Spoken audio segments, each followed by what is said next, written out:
হাদিসে কুদসির ভিতরে এসেছে, লম্বা হাদিসটা, আমি শুধু তার একটা লাইন বলবো। আল্লাহ তাআলা বলছেন, ইয়া ইবাদি, হে আমার বান্দারা, সারা পৃথিবীর সমস্ত মানুষ আর জিন যা আসছিল আর যা আসবে, সমস্ত জিন আর ইনসান যদি পৃথিবীর কোনো একটি জায়গায় একত্রিত হয়, আর সেখানে দাঁড়িয়ে যদি প্রত্যেকেই যার যার চাহিদা আমার কাছে চাইতে থাকে, আমার চাহিদা আর মাদানী সাহেবের চাহিদা, মৌলানা আব্দুল মালিক সাহেবের চাহিদা, এই চৌধুরী জনাব ফরিদ আহমদ সাহেবের চাহিদা, এই সকলের চাহিদা কি একরকম? তাও কথা বল। আমি যদি লেবু খাইতে চাই, আপনি হাত করা খাইতে চাইবেন। আমি বোয়াল মাছ খাবো না, আপনি গোজাল মাছ চাইবেন। এক একজনের চাহিদা একরকম, এক এক রকম। আল্লাহ কি বলছেন? পৃথিবীর সমস্ত জিন, সমস্ত মানুষ সব যদি একটা মাঠে একত্রিত হয়ে যার যার চাহিদা সব যদি চাইতে থাকে, আর প্রত্যেকের চাহিদা অনুযায়ী যদি আমি চাহিদা পূরণ করে দেই, তাহলে আমার ভাণ্ড থেকে অতটুকুন কমবে না যতটুকুন একটা সুই সমুদ্রের ভিতরে ডুবাই দিয়া সুইটা জাগালে পরে সমুদ্রের পানি যতটা কমবে না, আমার ভাণ্ড থেকে তাও কমবে না। সুবহানাল্লাহ, সুবহানাল্লাহ, সুবহানাল্লাহ। এই হচ্ছে আমার আল্লাহ, এই হচ্ছে আমার রব, এই হচ্ছে আমার মালিক। আল্লাহু আকবার। আমি এমন আল্লাহর গোলাম হতে পেরেছি, ধন্য আমার জীবন, ধন্য আমাদের জীবন। এমন আল্লাহর প্রতি ঈমান আনতে পেরেছি, ধন্য আমরা সবাই, আলহামদুলিল্লাহ। বাকি আল্লাহর কথা অনুযায়ী যেন জীবন চালাতে পারি, এ তৌফিক যেন তিনি আমাদেরকে দেন, বলি আমি। গেল কয় নম্বর? 2 নম্বর। তৃতীয় নম্বর হচ্ছে আল হামিদুন, প্রশংসাকারী। প্রশংসাকারী, প্রশংসা হবে কার? কেবলমাত্র আল্লাহ। আমার আম গাছে খুব ভালো আম দিয়েছে, প্রশংসা কি গাছের না? প্রশংসা কার? যিনি এই গাছটিতে এত সুন্দর আম দিয়েছেন, সেই আল্লাহ। আমি অসুস্থ ছিলাম, ডাক্তারের চিকিৎসা হয়েছে, আমার রোগ ভালো হয়ে গেছে, প্রশংসা কার? আল্লাহ তাআলা। আমার ছেলের জন্য একটা ভালো পুত্রবধূ পেয়েছি, ঘটক বলেন, সিলেটে কি বলে? রায়বার, রায়বার, রায়বার, রায়বার, রায়বার, মানে বারবার রায়বদ, রায়বার অথবা রাহাবাদ, জি, ঘটকও বলে। তো ভালো একটা পুত্রবধূ পেয়েছি, প্রশংসা রায়বারের নয়, প্রশংসা কার? আল্লাহ তাআলা। অমুকের গলার আওয়াজ এত সুন্দর, প্রশংসা ওই কণ্ঠশিল্পীর নয়, প্রশংসা সেই আল্লাহ যিনি তার গোলামের আওয়াজকে এত সুন্দর করেছেন। সমস্ত প্রশংসা কেবলমাত্র আল্লাহ, এটা আল্লাহ আমাদেরকে শিখাই দিছে। আল্লাহ তাআলা প্রশংসা করতে হবে। এই জন্য প্রত্যেক নামাজের প্রতি রাকাতের শুরুতে আমাকে বলতে হয় আলহামদুলিল্লাহি রাব্বিল আলামিন। সবাই পড়েন আমার সাথে, আলহামদুলিল্লাহি রাব্বিল আলামিন। সমস্ত প্রশংসা, যাবতীয় প্রশংসা ওই আল্লাহর জন্য, যিনি তামাম জাহানের পালনেওয়ালা রব, তার জন্য। তার প্রশংসার কোনো শেষ নাই। আমরা যদি আল্লাহর প্রশংসা করি, তাহলে আল্লাহর খুব লাভ আছে নাকি? সারা পৃথিবীর মানুষ যদি আল্লাহর প্রশংসা ছেড়ে দেয়, তাহলে তত্ত্বাবধায়ক সরকারের মতো ক্ষমতা ছেড়ে দেওয়া লাগবে নাকি? নাউজুবিল্লাহ। সমস্ত মানুষ যদি আল্লাহর প্রশংসা করে, তাহলে আল্লাহর ক্ষমতা আরো কয়েক বছর বাড়বে নাকি? না। পৃথিবীর কেউ প্রশংসা করুক আর কেউ না করুক, কিচ্ছু আসে যায় না আল্লাহ তাআলা। ইউসাব্বিহু লিল্লাহি মা ফিস সামাওয়াতি ওয়া মা ফিল আরদ। আরে বেটা, তুমি প্রশংসা করলি বা কি, না করলি বা কি, আকাশে যা আছে, জমিনে যা আছে, এর মাঝখানে যা আছে, সব আমার তাসবিহ করে, আমার জিকির করে। সুবহানাল্লাহ। সমুদ্র,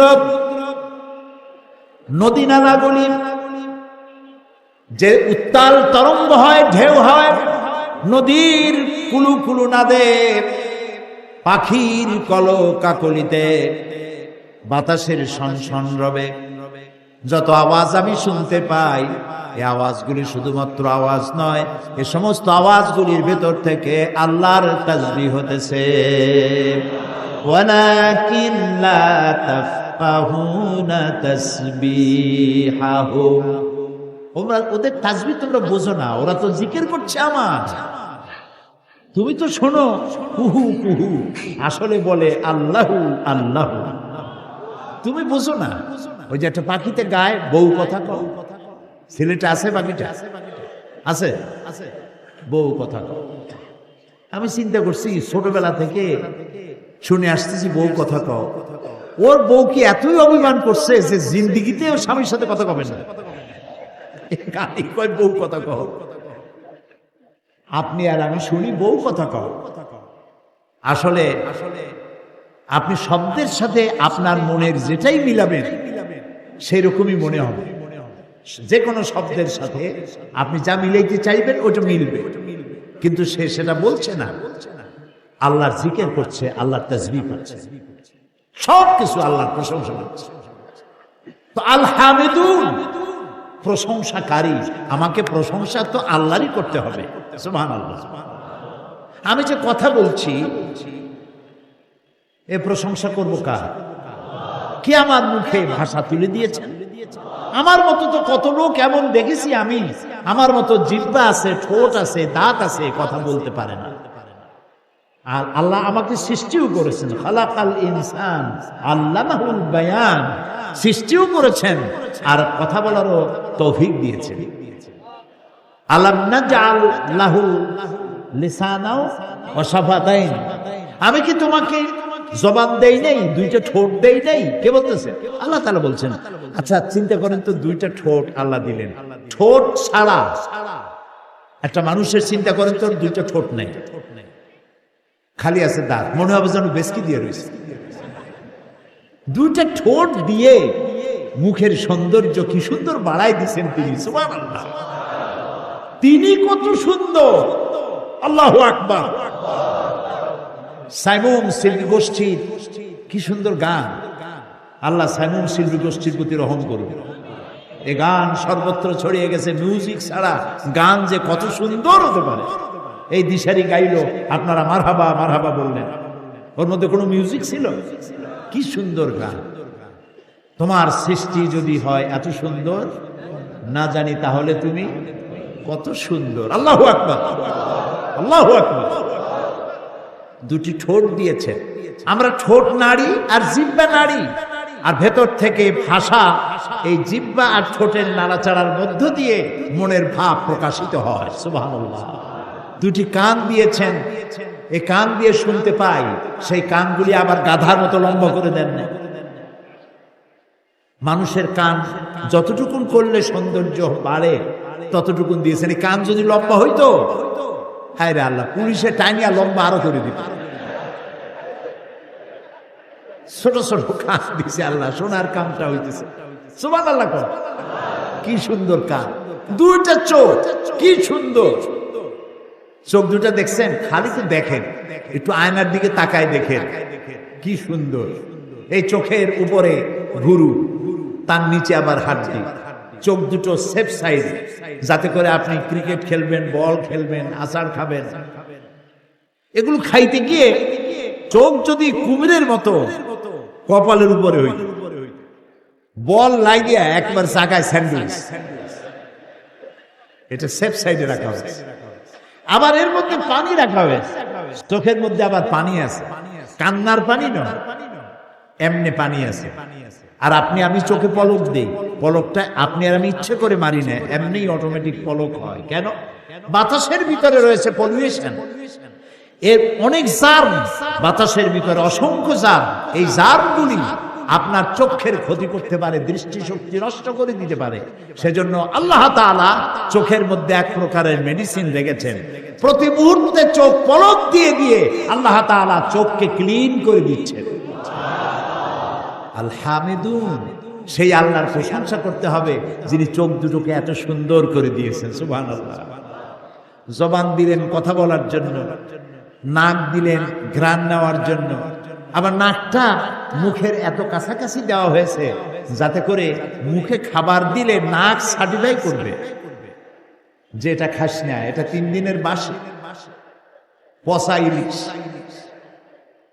এই নাকটা যদি এখানে না হইয়া বডির আর কোনো জায়গায় হতো, দূরতম কোনো জায়গায়, তাহলে খাবারের লোকমা বানাইয়া পিঠে অথবা কোমরের কাছে না খইলে অদ্দূর নিয়ে জিজ্ঞেস করা লাগতো খাওয়া যাবে কিনা।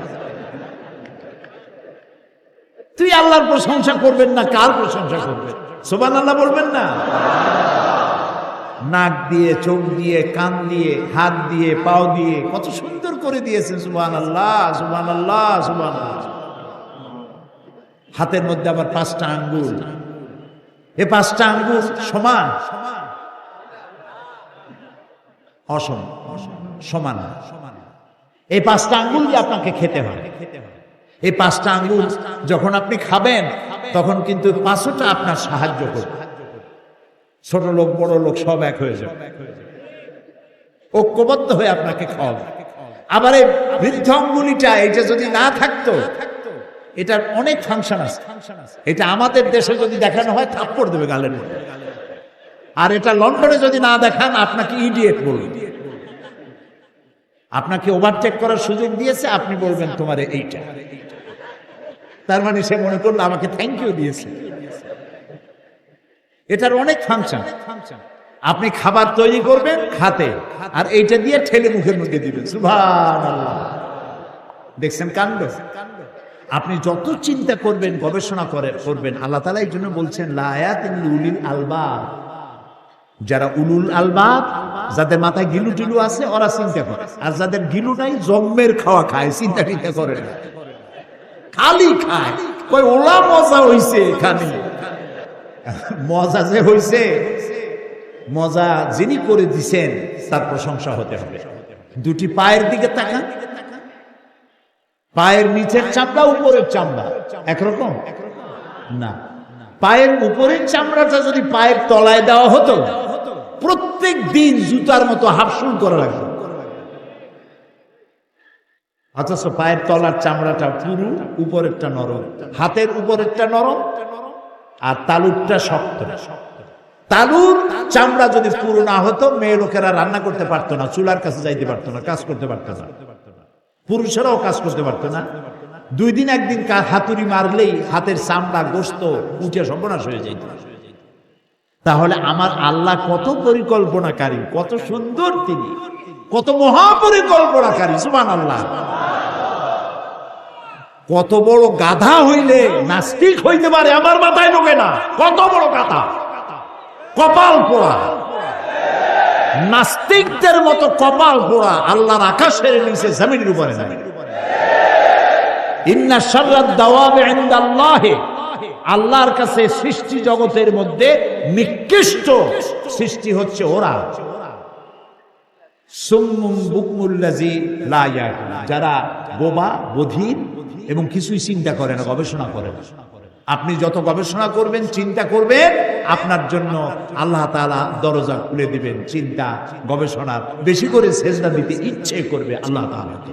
সুবহানাল্লাহ। আল হামিদু, আল্লাহর প্রশংসা করো। প্রশংসা যত করবেন তত কল্যাণ হবে। আল্লাহ তাআলা বলছেন লা ইন শাকারতুম লা আযীদান্নাকুম ওয়া লা ইন কাফারতুম ইন্না আযাবি লাশাদীদ। লা ইন শাকারতুম লা আযীদান্নাকুম, তুমি যদি আমার শুকর আদায় করো, আমি তোমার অবশ্যই তোমাকে বাড়িয়ে দেব, নিয়ামত বাড়ায় দেব। শুকর আদায় করলে আল্লাহ বাড়ায় দেবেন। কি বাড়ায় দেবেন? এটা একটা অর্থ। এর 2টি অর্থ আছে। একটা অর্থ হচ্ছে নিয়ামত বাড়ায় দেবেন, আর একটা অর্থ হচ্ছে শুকর আদায় করার তৌফিক আরো বাড়ায় দেব। সুবহানাল্লাহ। লা ইন শাকারতুম লা আযীদান্নাকুম ওয়া লা ইন কাফারতুম, আর যদি অকৃতজ্ঞ হও, শুকর যদি আদায় না করো, ইন্না আযাবি লাশাদীদ, তাহলে মনে রেখো নিশ্চয়ই আমার কঠিন শাস্তি তোমাদের জন্য অপেক্ষা করছে। শুকর আদায় করো, নিয়ামত বাড়ায় দাও। তাহলে হলো কি? তওবা করা, ইবাদত করা, প্রশংসা করা। কয়টা বলা হলো? তিনটা। এরপরে আল্লাহ তাআলা বলছেন আস-সাইহুন। এই সাইহুনের অর্থ কোন কোন তাফসীরকারক বলেছেন সায়মুন, রোজা পালনকারী, কিন্তু অধিকাংশ মুফাসসির তারা বলেছেন ভ্রমণকারী। সাওমের কথা তো আল্লাহ সাওম হিসেবে কোরআনের মধ্যে বহু জায়গায় সাওম সিয়াম ব্যবহার করেছেন। সাইহুন শব্দের অর্থ করেছেন বহুল ক্ষেত্রে বড় বড় মুফাসসিরিনে কেরাম বলেছেন ভ্রমণকারী, পরিভ্রমণকারী। কি জন্য ভ্রমণ? দ্বীনের দাওয়াত নিয়ে ভ্রমণ। আল্লাহর দ্বীনের এই দাওয়াত নিয়ে ছড়িয়ে পড়া বিশ্বময়, দ্বীনের দাওয়াত নিয়ে ছড়িয়ে পড়া। এটা হলো মুমিনের চতুর্থ বৈশিষ্ট্য। কয় নম্বর বৈশিষ্ট্য বলুন? 4 নম্বরের বৈশিষ্ট্য হলো দ্বীনের দাওয়াত নিয়ে ছড়িয়ে পড়া। যেহেতু আমরা হচ্ছে উম্মতে দাওয়াত। আমরা কি বলেন? উম্মতে দাওয়াত। মুহাম্মদ সাল্লাল্লাহু আলাইহি ওয়াসাল্লামের পরে আর কোন নবী আসবে? আর কোন কিতাব আসবে? নবীও আসবে না, কিতাবও আসবে না। মনে রাখুন, স্মরণে রাখুন, পৃথিবীতে কিয়ামতের দিন কোন মানুষ যদি আল্লাহর কাছে দাবি করে বসে যে আমি ইসলামের দাওয়াত পাই নাই, তাহলে দায়ী হতে হবে আমাদেরকে। দায়ী হবে কারা? আমরা দায়ী হব, কারণ আমরা হচ্ছে উম্মতে দাওয়াত। মানুষের কাছে দাওয়াত পৌঁছানো আমার দায়িত্ব। এ ব্যাপারে সূরা আন-নাহলের ভিতরে আল্লাহ তাআলা বলছেন, সূরা আন-নাহল 126 নম্বর আয়াত। কি বলছেন আল্লাহ তাআলা? উদউ ইলা সাবিলি রাব্বিকা বিল হিকমাতি ওয়াল মাউইযাতিল হাসানাতি ওয়াজাদিলহুম বিল্লাতী হিয়া আহসান ইন্না রাব্বাকা হুয়া আ'লামু বিমান দাল্লা আন সাবিলিহি ওয়া হুয়া আ'লামু বিল মুহতাদিন। মানুষদেরকে উদউ ইলা সাবিলি রাব্বিক, তোমার রবের দিকে মানুষদেরকে দাওয়াত দাও, ডাকো। ইলা সাবিলি রাব্বিক, তোমার রবের রাস্তায়, রবের দিকে মানুষকে ডাকো। কিভাবে ডাকো? ওয়াজ নসিহতের মাধ্যমে, বইপত্র লেখার মাধ্যমে। এই কথাটাকে আল্লাহ তাআলা ওপেন রেখেছে।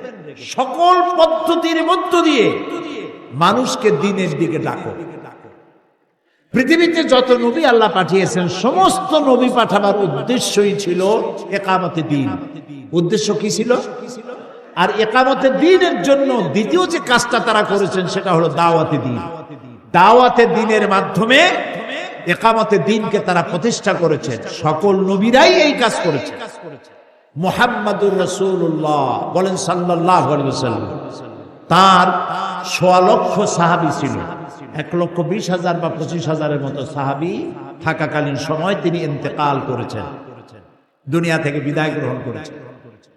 এখন এই 1.25 লক্ষ সাহাবীদের 20,000 সাহাবীদের কবর জাজিরাতুল আরব, আরব উপদ্বীপে 20,000 সাহাবীর কবর আছে কিনা সন্দেহ। 1 লাখের উপরে সাহাবীদের কবর ছড়িয়ে আছে পৃথিবীর বিভিন্ন অংশে। শুনতেছেন? আচ্ছা, আমার প্রশ্ন, এই সাহাবীরা কি জানতেন না যে মসজিদুল হারামে মক্কা শরীফে 1 রাকাত নামাজ পড়লে 1 লক্ষ রাকাতের সওয়াব হয়? এটা কি জানতেন না তারা? একবার আল্লাহ বললে 1 লক্ষ বার আল্লাহ বলার সমান হয়।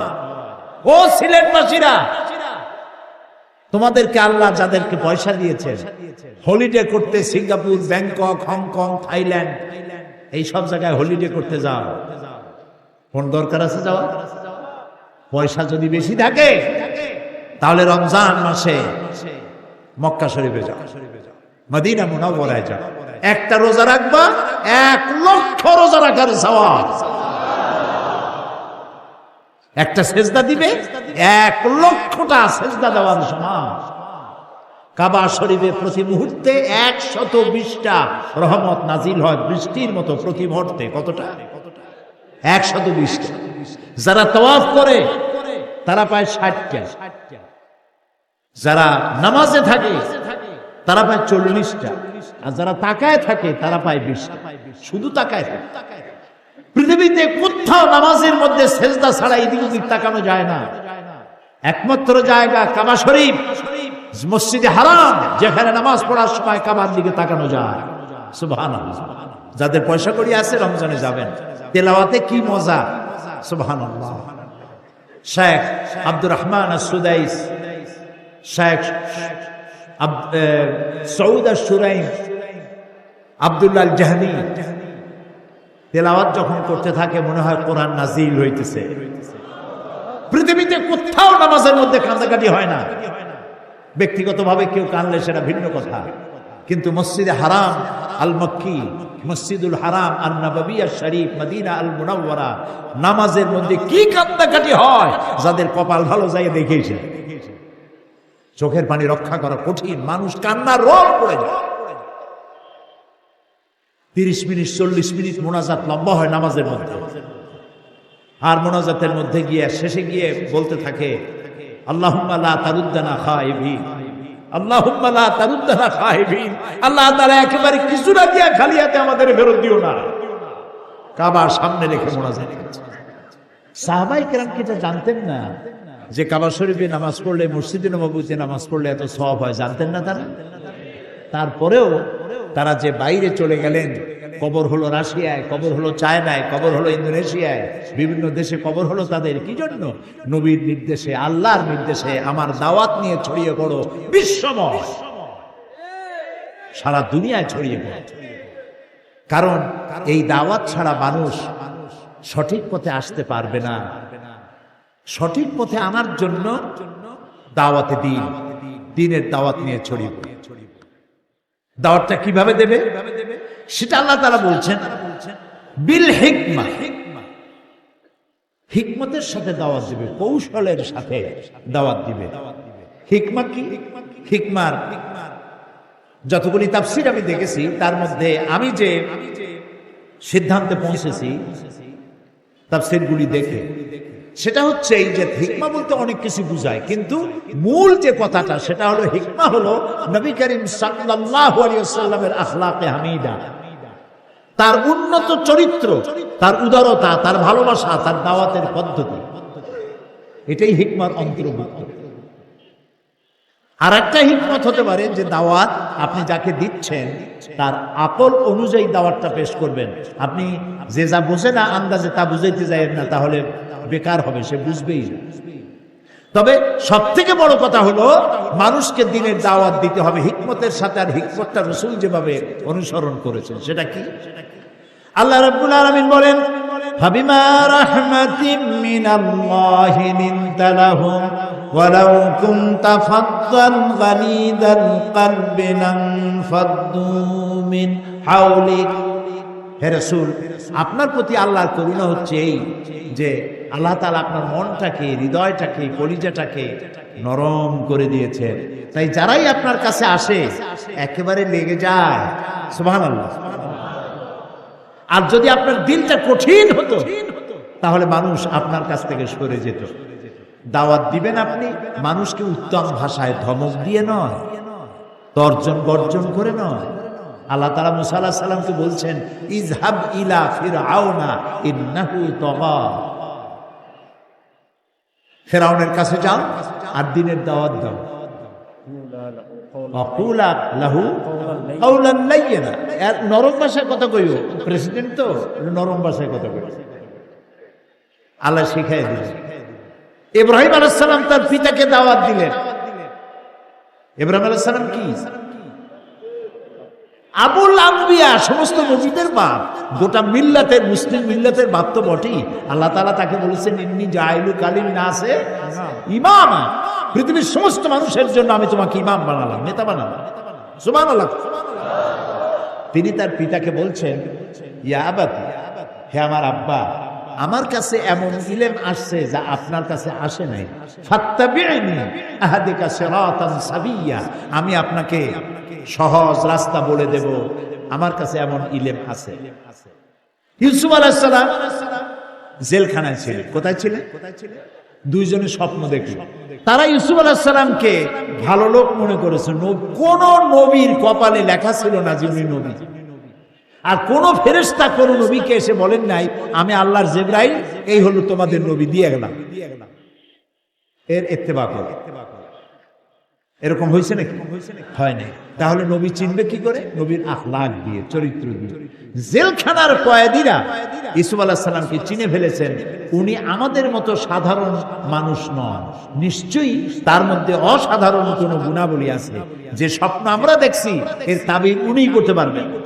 এখন তাবির যখন জানতে আসলো, ইউসুফ আলাইহিস সালাম বুঝলেন যে এই লোক দুইটা তো আমার কাছে ঠেকা। এখন এই ঠেকাকে সামনে রেখে দাওয়াত দেওয়া দরকার। তিনি বললেন, হ্যাঁ তোমরা যে স্বপ্ন দেখেছো এই তাবির আমি তোমাদের বলবো, তার আগে আমি তোমাদেরকে জানাতে চাই যে এই তাবির আমি শিখলাম কোত্থেকে, জানলাম কোত্থেকে। তিনি তখন তার রবের ব্যাখ্যা দিলেন আর বললেন, আর বাবুল মুতাফাররিকুনা খায়রুন আমিল্লাহিল ওয়াহিদুল কাহ্হার, অসংখ্য রবের দাসত্ব কবুল করা ভালো না এক পরাক্রমশালী আল্লাহ রাব্বুল আলামিনের দাসত্ব কবুল করা ভালো? কোনটা? তো আল্লাহ তাআলার দ্বীনের দাওয়াতগুলি নবীরা এইভাবে পেশ করেছে মানুষের কাছে। ধমক দিয়ে নয়, তর্জন দিয়ে নয়, গর্জন দিয়ে নয়, ভালোবাসা দিয়ে, উত্তম ব্যবহার দিয়ে দাওয়াত পেশ করেছে। আজ আমার যুবক ছেলেরা আমার কথা শোনে না, আমি পিতা, আমার সন্তান আমার কথা শোনে না। এই অবস্থা সকলের কিনা বলে? আমাকে দিয়ে একটা দৃষ্টান্ত দিলাম, এমন হতভাগ্য আমি হই নেই যে আমার ছেলের আমার কথা শোনে না। আমি একটা দৃষ্টান্ত দিলাম সকলকে। অনেক পিতা এখানে আছেন, সন্তানের কথা শোনেন, আছে না? বউতে কথা শোনেন, মেয়েতে কথা শোনেন, আছে না এমন? এই যে কথা শোনে না, তার পেছনেও আপনার অবহেলা এবং অবজ্ঞা আছে। আপনার অবহেলা এবং অবজ্ঞা কাজ করে আপনার অজান্তে, আপনি জানেন না। আপনি এও খবর রাখেন না আপনার ছেলে কোথায় যায়, আপনি এও খবর রাখেন না আপনার মেয়ে কোচিং করার নাম করে কোথায় যায়, আপনি এটাও জানেন না কম্পিউটার ব্রাউজিং করার জন্য সাইবার ক্যাফেতে গিয়ে আপনার সন্তান কি দেখে। সংস্কৃতির নাম শুনে ছেলেরা দৌড়ায়। সংস্কৃতি সংস্কৃতি সংস্কৃতি মানে কি? সংস্কৃতি মানে হল ঢোল, ঢোল, তবলা, হারমোনিয়াম, গিটার, গিটার, সারেগামা, পাদানিসা, বাবা নানু, মামু গালু। সংস্কৃতিও বোঝে নাই কারে কয় সংস্কৃতি। হায়রে কপাল পোড়া মুসলমান। সংস্কৃতি কি? সংস্কৃতি এটা আরবিতে বলা হয় সাকাফা, বাংলায় বলা হয় সংস্কৃতি, ইংরেজিতে বলা হয় কালচার। কালচারটা এখন আর কালচার নাই, এটা এখন ক্যান্সার হয়ে গেছে। সংস্কৃতি মানে হচ্ছে ওপেন কনসার্ট। সংস্কৃতির মানে হচ্ছে এখন তারা এই সংস্কৃতি কোথায় নিয়ে যেতে চাচ্ছে, তারা ঘোষণা করেছে বাংলাদেশের প্রত্যেকটি বিল্ডিং এর ছাদ হবে আমাদের ওপেন কনসার্টের কি স্টেজ। ছাদে উঠে না ভাবে, এখন আপনার মাথায় উঠে। কোথায় উঠছে চিন্তা করে। সংস্কৃতি ঢোল ডগর নয়, বাজনা নয়। সংস্কৃতি কি? সংস্কৃতি হচ্ছে একটি জাতির আচার আচরণের বহিঃপ্রকাশ। সংস্কৃতি জীবনের বিশাল অঙ্গ। সংস্কৃতি বাদ দিয়ে কোন জাতি বাঁচতে পারে না। আমার সংস্কৃতি কি? হিন্দুরা তারা সকালবেলায় তারা বলে যে আমি অতি প্রত্যুষে গাত্রোত্থান, ঘুমের নিদ্রা থেকে গাত্রোত্থান করে তারপরে প্রাতরাশ সেরে পানি দিয়ে প্রাক্ষলন করে প্রাতরাশ সেরে কর্মস্থলে গমন করিলাম। এটা ওর সংস্কৃতি। আর আমার সংস্কৃতি সবে সাদেকের পরে উজু করে ফজরের নামাজ পড়ে নাস্তা করে আল্লাহ হাফেজ বলে কর্মস্থলে গিয়ে কাজে যোগ দিলাম। এটা আমার সংস্কৃতি। একজন হিন্দু মারা গেলে পরে তার অন্ত্যেষ্টি ক্রিয়া হয়, তাকে দাহ করা হয়, পুড়িয়ে ভস্ম করা হয়, এটা তার সংস্কৃতি। আর আমার কেউ মারা গেলে গোসল দিয়া, কাফন পরাইয়া, আতর দিয়া, গোলাপ দিয়ে কবর খুঁড়ে যত্ন করে কবরের মধ্যে রাখা হয়, এটা আমার সংস্কৃতি। একটা হিন্দু মেয়ে বিয়ে দেওয়ার সময় তার কপালে সিঁদুর লাগিয়ে ব্রাহ্মণরা মন্ত্র পড়ে 7 পাকে বেঁধে দেয়, এটা তার সংস্কৃতি। আর আমার সংস্কৃতি বরের মাথায় পাগড়ি পরাইয়া, মেয়েটাকে সুন্দর করে সাজায়া বোরখা দিয়া ঢেকে, তারপরে একজন মাওলানা সাহেবকে দিয়ে আত করাইয়া সুন্নত অনুযায়ী, আল্লাহ নির্দেশ অনুযায়ী বিবাহ করিয়ে দেওয়া হয়। ওটা আমার সংস্কৃতি। এই সংস্কৃতি হলো মানুষের জীবনের বহিঃপ্রকাশ, আচার আচরণের বহিঃপ্রকাশ। সেখানে আমরা ভুল করেছি। আমার সংস্কৃতি হচ্ছে কোন জিনিসকে উদ্বোধন করব আল্লাহর নাম নিয়ে, এটা আমার সংস্কৃতি। অন্যদের সংস্কৃতি হচ্ছে কোন জিনিসকে উদ্বোধন করার জন্য মঙ্গল প্রদীপ জ্বালানো, উল্কি আঁকা, রাখি বন্ধন বাঁধা, এগুলি ওর সংস্কৃতি। এই সংস্কৃতির সাথে আমার কোনো সম্পর্ক নাই।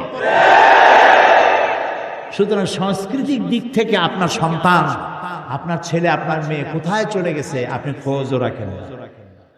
তাহাজ্জুদ আপনি পড়েন ঠিকই, ফজরের নামাজও জামাতে গিয়ে পড়েন ঠিকই, আলেম ওলামাদেরকেও সম্মান করেন ঠিকই, কিন্তু আপনার ঘরে যে আগুন লেগেছে আপনি টের পান না।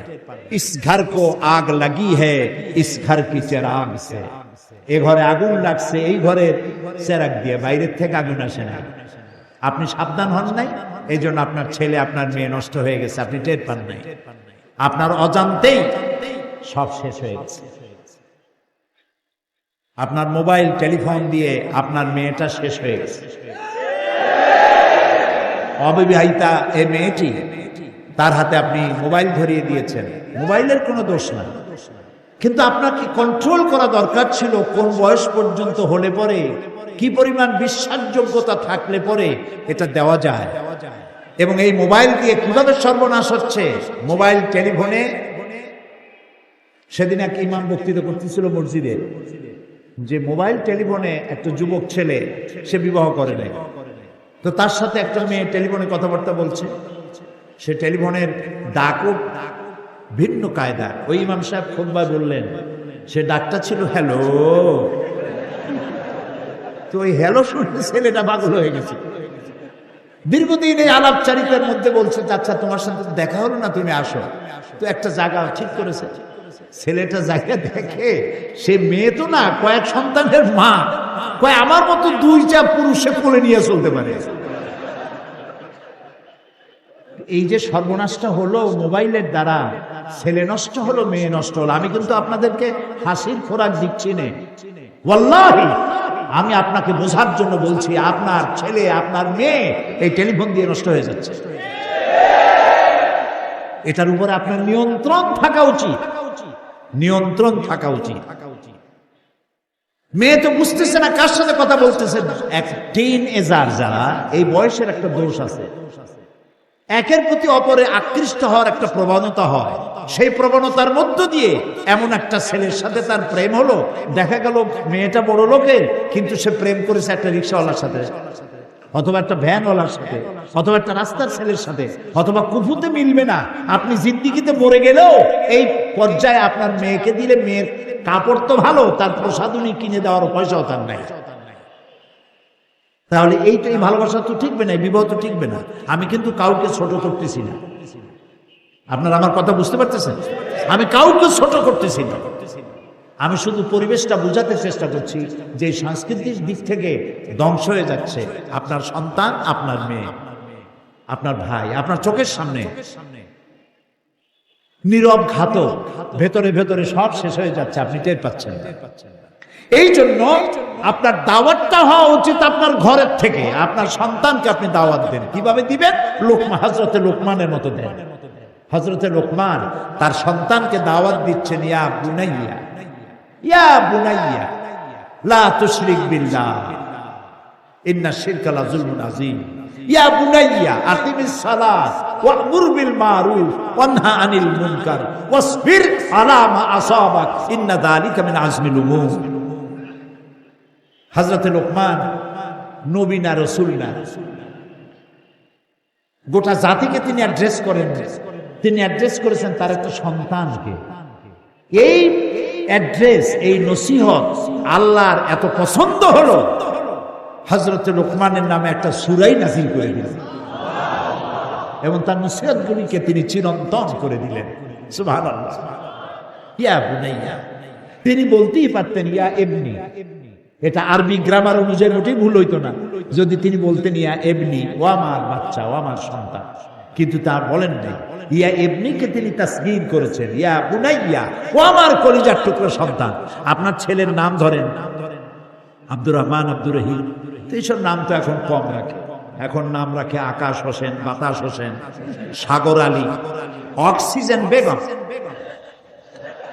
কি সব আসিফ নাম। এখন আব্দুর রহমান, আব্দুল সত্তার ছেলের নাম রাখেন, ভালো ভালো নাম রাখেন। নাম ধরে ও আমার কলিজার টুকরা বাবা, বাবা গো এদিকে আয়, রোশে আক্ক, রোশে আক্ক বল, আদর করে ডাকি। বাচ্চা কাছে আসলে কপালে একটা চুমা দিল, বাবা তুই যে নামাজ পড়তে যাস না, আমার মনে বড় কষ্ট লাগে বাবা, আমি প্রত্যেকদিন জামাতে যাই, তুই যাস না, আমার সাথে চল আজকে জামাতে যাবি।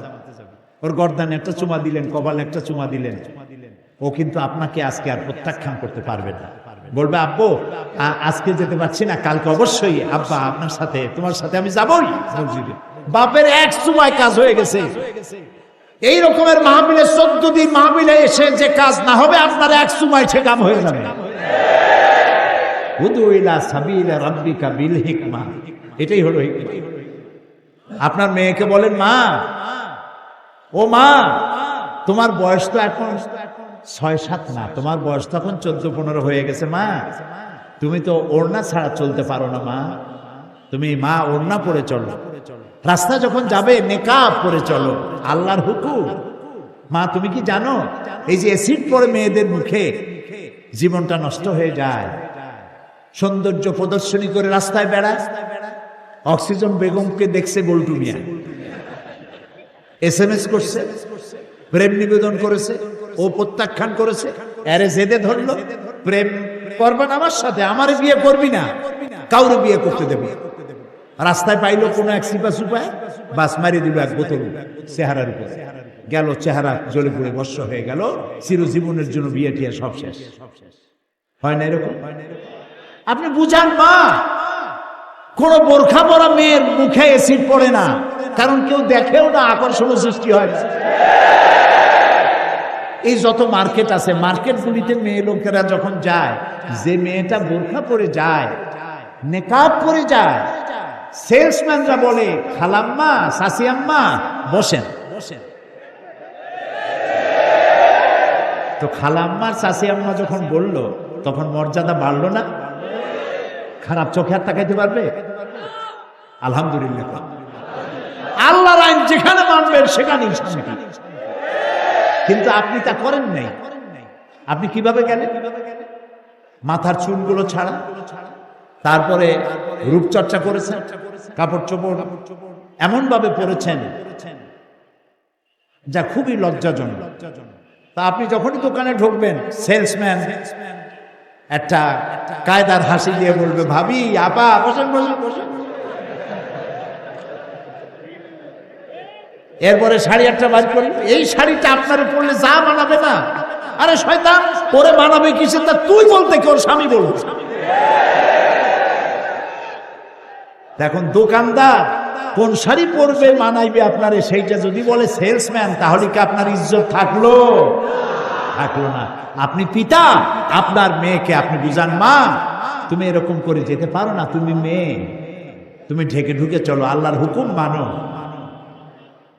এভাবে যদি দাওয়াতটা দেন, তাহলে এই দাওয়াত তার কলিজার মধ্যে ধরবে। মা মা বলতে থাকেন, রাগ করবেন না। অনেক বাপ আছে ভুল করে, ছেলে পরীক্ষা ফেল করছে, কথাবার্তা বন্ধ করে দেয়, ভাত খাইতেও দেয়।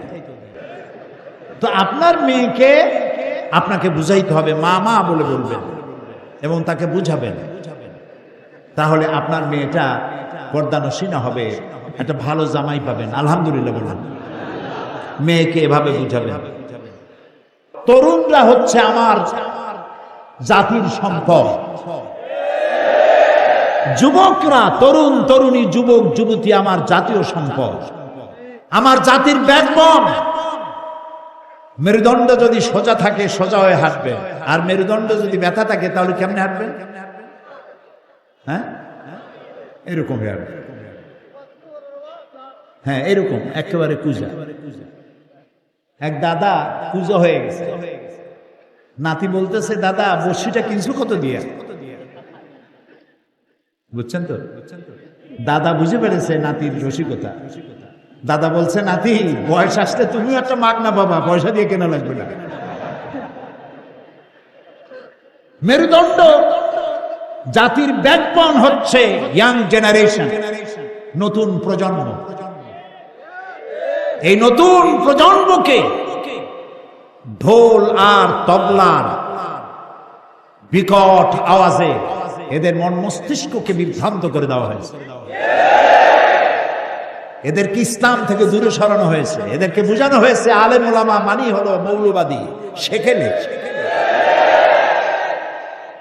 এদের কাছে যাই না। এই যুবকদেরকে আপনাকে টার্গেট নিতে হবে, তরুণদেরকে কাছে নিতে হবে, তরুণদেরকে ভালোবাসো। রাসূল করিম সাল্লাল্লাহু আলাইহি ওয়াসাল্লাম বলেছেন, উসিকুম বিশ-শাবাবি খায়রা ফাইন্নাহুম আরাকু আফিদা লাকাদ বাসানি আল্লাহু বিল হানিফিয়্যাতি সামহা ফাহালাফানি আশ-শাবাব ওয়া খালাফানি আশ-শুয়ুখ ক্বালা রাসূলুল্লাহ সাল্লাল্লাহু আলাইহি ওয়াসাল্লাম। রাসূলুল্লাহ বলেছেন, উসিকুম বিশ-শাবাবি খায়রা, আমি তোমাদেরকে ওসিয়ত করতেছি তরুণদের ব্যাপারে তোমরা সহৃদয় হবে। কে বলতেছে? আল্লাহ রাসূল। তরুণ যুবক এদেরকে তোমরা ভালোবেসো, কারণ আল্লাহ তাআলা আমাকে উদারতা সহকারে দিন প্রতিষ্ঠার জন্য পৃথিবীতে পাঠিয়েছেন। ফাহালাফানি আশ-শাবাব, এই যুবকরাই দিন প্রতিষ্ঠার পথে আমাকে সাহায্য করেছে। ওয়া খালাফানি আশ-শুয়ুখ, আর সব বুড়োরা আমার সাথে বিরোধিতা করেছে। এখন দেখেন, রাসূলকে যারা সাহায্য করলো, সহযোগিতা করলো, তারা কারা? আম্মার, সুহাইব, বিলাল, ওমর, আবু বকর, আব্দুল্লাহ ইবনে রাওয়াহা, জুবাইর ইবনে আওয়াম, আলী, আব্দুর রহমান ইবনে আউফ রিদওয়ানুল্লাহ তাআলা আলাইহিম আজমাইন। সব 40-এর নিচে বয়স। বয়স কত? নিচে 8.5, উপরে 36, বিলো 40। এরা সহযোগিতা করেছে, এদের রক্তের উপরে ইসলাম প্রতিষ্ঠিত হয়েছে। সুবহানাল্লাহ। আর যারা বিরোধিতা করেছে তারা কারা? সব 40। আবু জাহাল, আবু লাহাব, আবু সুফিয়ান, উতবা, শাইবা, মুগীরা, গোষ্ঠী সুদ্ধা সব বুড়ো। বুড়োরা বিরোধিতা করেছে, জওয়ানেরা আমার সহযোগিতা করেছে। ও সাহাবীরা, যুবকদের ব্যাপারে তোমরা কল্যাণকামী হও। সুবহানাল্লাহ। আমি এই ওয়াজ আপনাদের কারো শুনাইছি। হযরত জারীর রাদিয়াল্লাহু তাআলা আনহু যুবক, চেহারা ছিল এত সুন্দর, কোন মজলিসে হাজির হলে সাহাবায়ে কেরাম বলতেন, আমাদের মধ্যে এক ফালি চাঁদও দিতে হয়েছে। সুবহানাল্লাহ। রাসূলুল্লাহ মজলিসে বক্তব্য রাখছিলেন, যুবক সাহাবী জারীর এক কোনায় দাঁড়ানো, বসার জায়গা পায় নাই। সকলের চোখ এড়াইছে, কিন্তু রাসূলের চোখ এড়ায় নাই। সুবহানাল্লাহ। নবী করিম সাল্লাল্লাহু আলাইহি ওয়াসাল্লাম নিজের গায়ের চাদর মোবারক খুলে ফিকে মারলেন জারীরের দিকে, বললেন, ইজলিস ইয়া জারীর, ও জারীর তুমি আমার চাদরের উপরে বসো। আল্লাহু আকবার। ফাকাব্বালাহা জারীর ওয়া দাম্মাহা ইলাই। হযরত জারীর রাসূলের চাদর বুকের সাথে জড়াইছেন আর বারবার চুমা খাইতে লাগলেন। বললেন, ইয়া রাসূলুল্লাহ, আপনার চাদরে বসতে পারি? আপনি আমাকে সম্মানিত করেছেন। সুবহানাল্লাহ, সুবহানাল্লাহ। প্রিয় ভাইরা, যুবকদের প্রতি আপনারা দয়াদ্র হন। ছেলে পরীক্ষা ফেল করেছে, বাপেও কথা বলে না, মায়েও কথা বলে। ছেলে 2-3 দিন মা বাপের এই অযত্ন, কথা বলে না ইত্যাদি দেখা বন্ধুদের সাথে গিয়ে মিলিত হলো। বন্ধুরা তাকে ইন্ডিয়ান ফিল্ম দেখাইল, তারপরে আরো কিছু খাওয়াইলো। আপনারা স্বামী স্ত্রী 2 জন ফেল করছে বলে ছেলেটার প্রতি মেয়েটার প্রতি অভিমান করলেন, রাগ করলেন, কথা বললেন না। আপনি তো ছেলেটাকে সর্বনাশ করে দিলেন, মেয়েটাকে ঘর ছাড়া করে দিলেন। উচিত ছিল ওর মাথায় হাত দিয়ে, বাবা ফেল তো মানুষই করে, গাদায় তো আর পরীক্ষা দেয় না। পরীক্ষা তো মানুষই। একজনে শুনেছে, কয় ভাই আপনার ছেলে তো ফেল করছে, কয় আলহামদুলিল্লাহ। ছেলে ফেল করলো তাও আলহামদুলিল্লাহ কব না, ও যে ফেল করবে তাও তো আমি বুঝি নেই। ফেল করতেও তো একটা যোগ্যতা লাগবে। তো বাবা তুই যে ফেল করছিস কোনো অসুবিধা নাই, আজকে বড় বোয়াল মাছ কিনে আনবো, খা, দুধ খা, কলা খা, আগামী বছর পরীক্ষা ভালো করবি ইনশাআল্লাহ। আমরা মা বাপ তোর জন্য দোয়া করব, তুই আগামী বছর ভালো পাস করবি। তাহলে ছেলেটার মনে যে কষ্ট ছিল কষ্টটা থাকবে। তা আপনি তো ভুল করলেন, ভুল ট্রিটমেন্ট করলেন, লাগবে ইনজেকশন, আপনি করছেন অপারেশন। কাজী যুবকদের প্রতি আপনারা বিশেষভাবে আকৃষ্ট হন, তরুণদের প্রতি আকৃষ্ট হন, এদেরকে জায়গা করে দেন। হযরত আবু সাঈদ খুদরি রাদিয়াল্লাহু তাআলা আনহু বলেছেন, হাদিসে এসেছে যে যখন তিনি দেখতেন মজলিসের ভিতরে কোন যুবক হেঁটে আসতেছে, তিনি বসা থেকে দাঁড়ায় যেতেন। সুবহানাল্লাহ, বসা থেকে দাঁড়ায় যেতেন আর বলতেন মারহাবান বিওসিয়্যাতি রাসূলিল্লাহ সাল্লাল্লাহু আলাইহি ওয়াসাল্লাম, হে রাসূলের চলমান উপদেশ, চলমান উপদেশ, তোমাকে ওয়েলকাম করছি, মারহাবা, ওয়েলকাম। তোমার জন্য আল্লাহ তাআলা রাসূল আমাদেরকে ওসিয়ত করেছেন, আমারানা আন নাহফাযাল হাদিসা ওয়া নুওয়াসিয়া লাকুম ফিল মাজালিস। রাসূল আমাদেরকে তার হাদিসগুলি সংরক্ষণ করতে বলেছেন আর তোমাদের মতো যুবকদেরকে আমাদের মজলিসে জায়গা করে দিতে বলেছেন। আপনি যদি আপনার মজলিসে জায়গা করে না দেন তাহলে ওর আবার আলাদা মজলিস আছে, জুয়ার আড্ডা আছে, সিনেমা হল আছে, ওপেন কনসার্ট আছে, সেই জায়গায় জায়গা হবে। সেই জন্য আপনার মজলিসে ওরে আপনি জায়গা করে দেবেন, সম্মান করবেন, ওরও একটা সম্মান আছে। তরুণদের প্রতি, যুবকদের প্রতি আকৃষ্ট করে দ্বীনের পথে যদি তাদের দাওয়াত দেন, বৃদ্ধদের বুদ্ধি, সম্পদশালীদের অর্থ আর যুবকদের শক্তি আর রক্ত, এই তিনটা জিনিস যদি একত্রিত হয়, ইসলামের বিজয় পৃথিবীর কেউ ঠেকাতে পারবে না।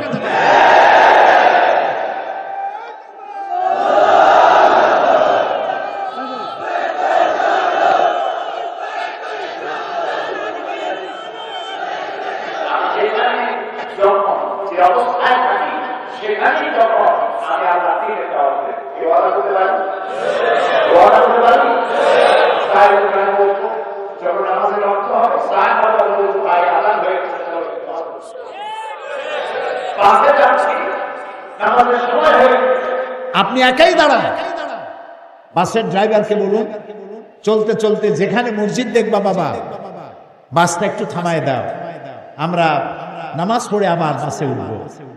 এরপরে আল্লাহ না করুন যদি অ্যাক্সিডেন্টে মৌত হয়, শাহাদাতের মৌত নসিব হয়ে যাবে।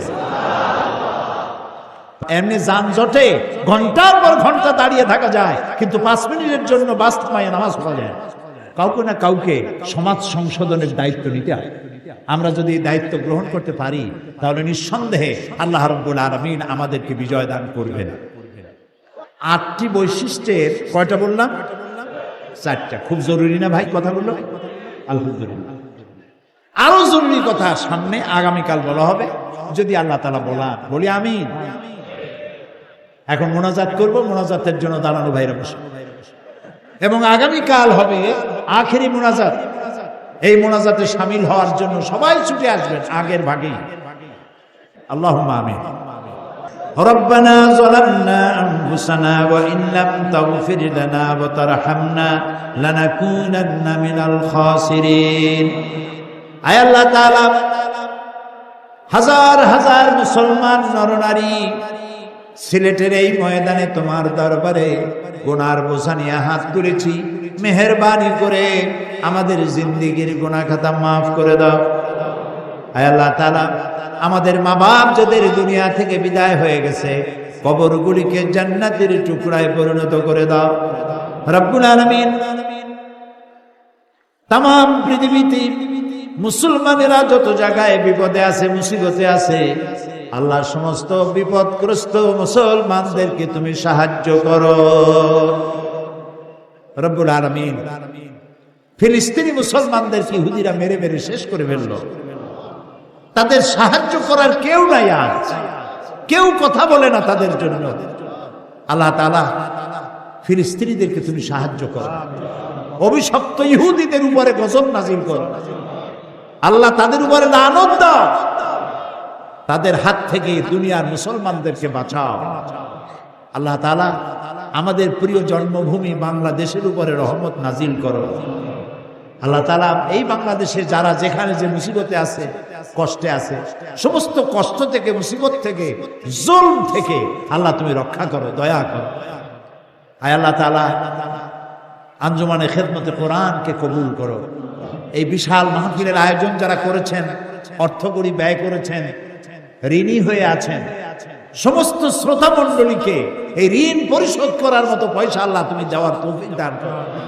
আঞ্জুমানে খেদমতে কোরআন শুধু বছরে একটা তাফসীর মাহফিলই করে না, সমাজ কল্যাণমূলক অনেক কাজ করে। আল্লাহ তুমি জানো, সিডরে যখন দক্ষিণ বাংলা আক্রান্ত হয়েছিল, মানুষ মারা গিয়েছিল হাজার হাজার, এই আঞ্জুমানে খেদমতে কোরআনের পক্ষ থেকে কম্বল নিয়ে, টাকা নিয়ে, পয়সা নিয়ে এরা চলে গিয়েছিল আমার পিরোজপুর পর্যন্ত। আল্লাহ তুমি জানো। আল্লাহ তাআলা তুমি দয়া করে এই আঞ্জুমানে খেদমতের কোরআনের খেদমতকে তুমি কবুল করে নাও। আল্লাহ তাআলা এই মাহফিলে অনেক যুবক এসেছে, তরুণ এসেছে। তুমি তাকায় দেখো, দাড়ি পাকা লোকদের চাইতে তরুণদের সংখ্যা অনেক বেশি। আল্লাহ তুমি আমাদের তরুণদেরকে আমাদের কোলে ফিরাইয়া দাও, রসুলের কোলে ফিরাইয়া দাও, ইসলামের কোলে ফিরাইয়া দাও। আল্লাহ তাআলা আমাদের তরুণ তরুণী, আমাদের যুবক যুবতী, আমাদের সম্পদ, আল্লাহ তাআলা এগুলি নষ্ট হয়ে যাচ্ছে বামপন্থীদের কারণে। আল্লাহ তুমি দয়া করে এদেরকে তোমার ডান দিকে নিয়ে আসো। আল্লাহ তাআলা কোরআনের দিকে নিয়ে আসো, কোরআন বোঝার প্রতি আকর্ষণ সৃষ্টি করে দাও রব্বুল আলামিন। এই সিলেটের ময়দানে বিগত 30-32 বছর কোরআনের তাফসীরের মাহফিল এই ময়দানে হয়েছে।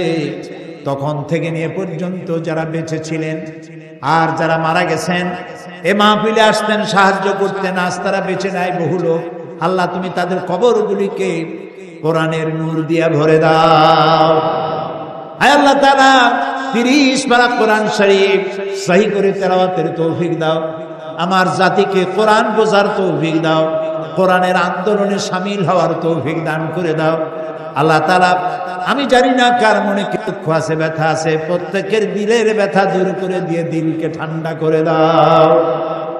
ربنا تقبل منا إنك أنت السميع العليم وتب علينا إنك أنت التواب الرحيم سبحان ربك رب العزة عما يصفون وسلام على المرسلين والحمد لله رب العالمين واجعل آخر كلامنا عند الموت لا إله إلا الله محمد رسول الله।